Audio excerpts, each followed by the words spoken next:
Sa Zamboanga City, sugatan ng isang sundalo matapos barilin ng isang pulis. Agad namang naaresto ang pulis at nasa kustodiyan na ng otoridad. Ang blotter sa report.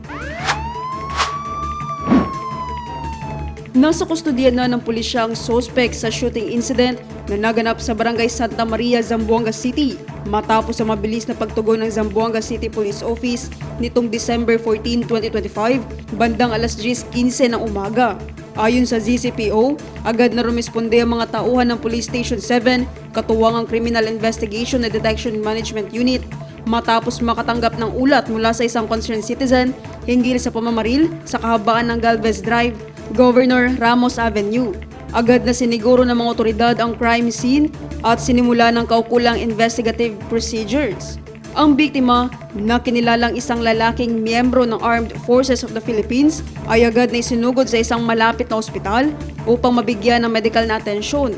Batay sa investigasyon, ang suspect ay isang lalaking miyembro ng Philippine National Police na nakatalaga sa isang karatig lalawigan. Matapos ang insidente, tumakas ang suspect sakay ng isang Honda XRM motorcycle na walang plate number. Sa pamamagitan ng agarang dragnet operations at hot pursuit na isinagawa sa koordinasyon ng lahat ng police stations at karatig unit, matagumpay na naaresto ang suspect at kasalukuyang nasa police custody.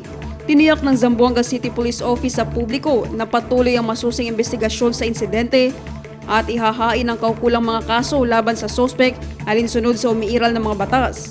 Muling iginiit ng ZCPO ang kanilang paninindigan sa pagpapanatili ng kapayapaan at kaayusan at sa pagtitiyak na makakamit ang hustisya para sa biktima ng insidente.